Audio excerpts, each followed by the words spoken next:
Welcome to another Simply Diagnostics video, courtesy of www.SimplyDiag.net. We're live here from the SimplyDiag.net Community Hub in sunny Cheshire. It's not sunny, but it is Cheshire. It's currently about 3 degrees, 11th of January, 4 o'clock in the afternoon. And I just thought I'd give you a little bit of a rundown on a nice little Corsa that we've got in with an airbag fault. It's really nice. 1.4 petrol, 16 plate. Hey up, Dan. 16 plate Corsa E. And we've got literally on the dash, we'll show you. We've got warning up on the dash, service airbag. So a lovely lady come in and said to us, got an airbag warning, can you have a look at it for me? So took her off home and brought the car back and give it a quick scan. We scanned it using the Hella Megamax 77 and it's coming up with one fault code, the airbag B0083, and it's front impact sensor faulty function. Sranag, how are you, mate? It just says short to ground and it's a current fault. Okay, the Megamax gives us a little bit of information about how the sensor works. It's also saying do not perform resistance measurements with the connected airbag, disconnect the plug, never measure the resistance towards the ignition unit. Okay, otherwise we'll set the things that go bang off. Okay, so we don't want to do that. Okay, it also tells us there's a shorting pin, shorting plate on the safety bridge when the connector's separated. Okay, and that must be considered when measuring components or the wire harness. Okay, and it gives us some little bit of information on how to go about it. JT, how are we? So that information there, yeah, it tells us there's a shorting plug in there which may or may not affect our measurements. JT, how are you? Yeah, it has been a while, mate. I've done a few videos recently, but so the first thing we want to do, we've got that little bit of information off the Hella. I've currently got it on battery support. We've got the new GYS, 120 amp GYS. It's currently on battery support with the key on. Nice little trolley there. There's the old 100 amp. There's the new 120 amp. So we got it on battery support just because we're doing a video. Safety precautions. I will say before you do any work on airbag systems, please follow the manufacturer's information. And if at all you're in any doubt as to your capabilities, your information, or the tests that you're doing, do not attempt. Okay. All work on an airbag system should be done with the vehicle in a powered down state and the airbag system disabled. All right. So that's the disclaimers over and done with. So at your own risk, things go bang if you get things wrong. So if we go on to a quick look at a wiring diagram. So there we are, B59 front impact sensor. We've got a black orange. Hey up, Dallas, how are you? We've got a black orange, which is our ground for the sensor, and our orange grey, which is our 5 volt feed into the sensor from the airbag unit. So if we just scroll up, you can see that a little bit. So there's our airbag unit. So this is the sensing side of the circuit, and that's the ground side of the circuit. You see the ground is also supplied by the airbag module itself. If we want to, it goes in and tells us where the locations are. This is all data that I'm using, the UK Europe version. Absolute no-brainer when it comes to manufacturer's information, and they've now got registration lookup, so you can just put the registration. Cheers, Luke. Yeah, you can just put the registration in now. It's far less complicated than it used to be. You see there top right, we're also running a live Zoom as well for members of SimplyDiag.net. So anybody that's a member, subscribing member of SimplyDiag.net can jump in the live Zoom that we run every day.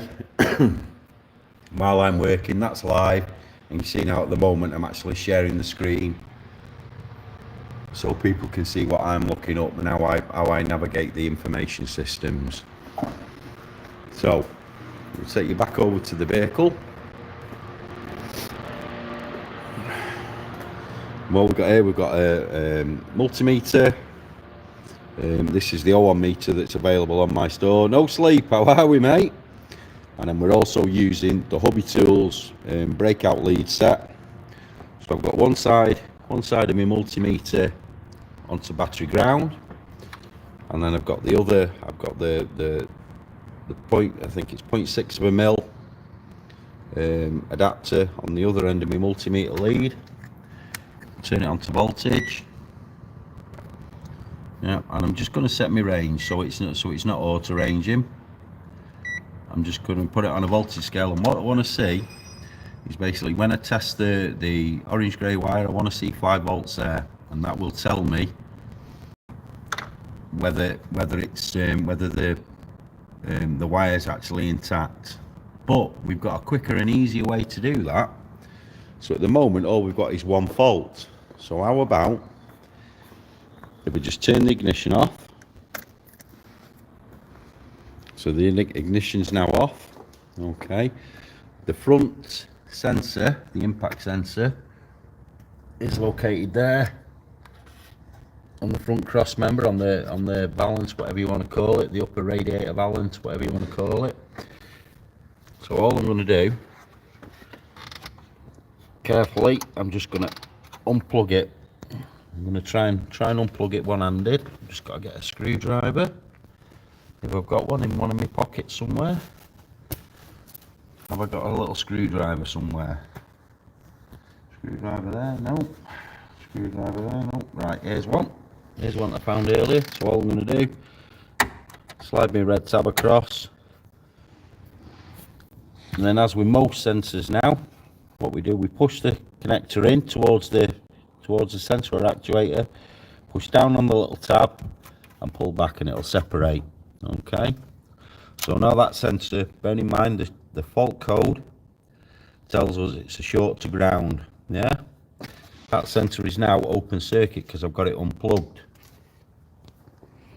What have I missed there? Yeah, little screwdriver, JT, you're right, I don't know what I would do without it. So we've unplugged that sensor now. All I'm going to do is turn the ignition back on. So that detection circuit is now open circuit.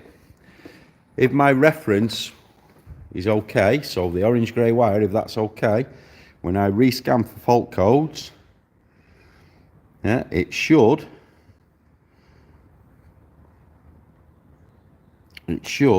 actually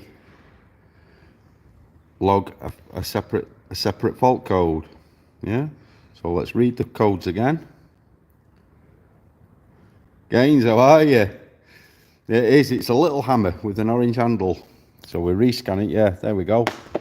Every tool has a hammer side. Yeah, there's also a one in there, not a pry bar chisel or punch. So there you go now. We go back into Airbag, you can see we've got another separate fault code. So we've got the original short to ground fault code,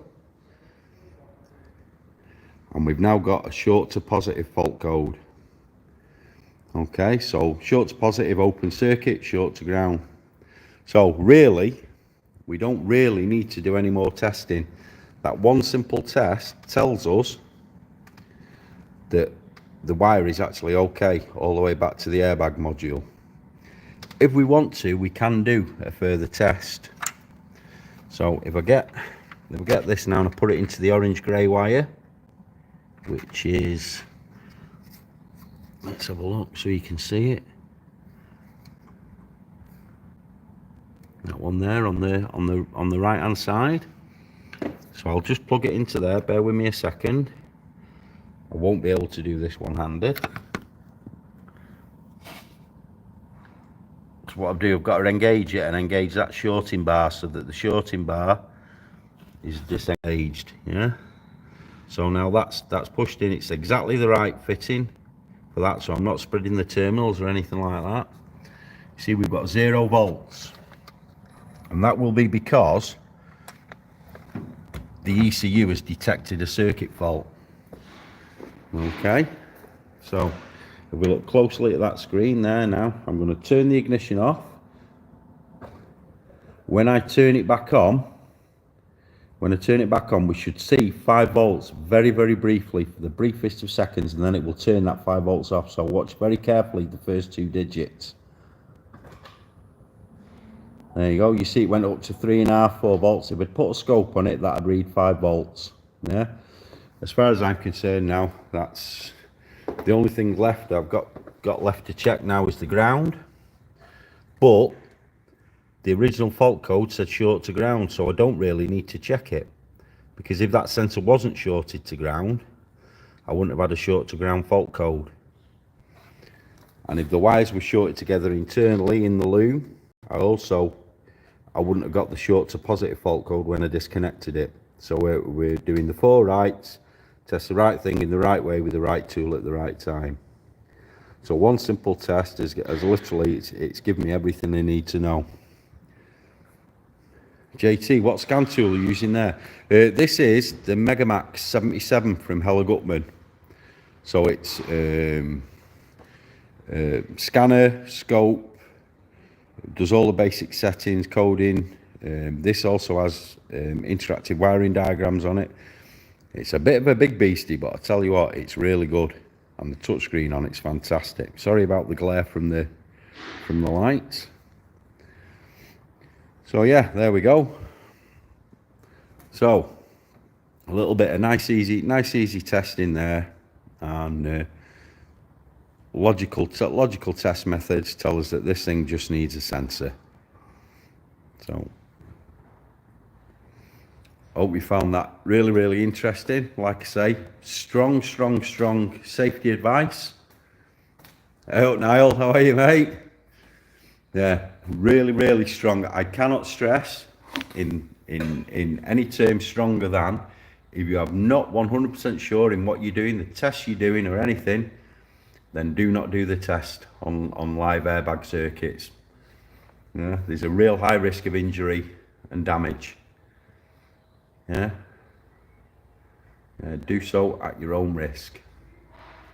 And what we don't want to do, we follow the advice from the tool, never ever test resistance towards the igniter. So what we don't want to do is be shorting those pins out and putting dummy loads in and stuff like that, because we don't know what voltage or what change or what signal will actually set those airbags off, and we don't want to do that. We don't want things going bang. We don't want to get hurt, and we don't want to damage the customers' cars. Right person, yeah, you're right there, Dan. Yeah, you're right there. So the 4 rights is according to James Dillon and Technical Topics. There you go. 4 rights of Diagnostics. Measure the right thing in the right way at the right time with the right tool. Hope you enjoyed the video. If you did, leave us a thumbs up. If you didn't, leave us a thumbs down, but tell me why, please. Don't just leave a thumbs down and not tell me why.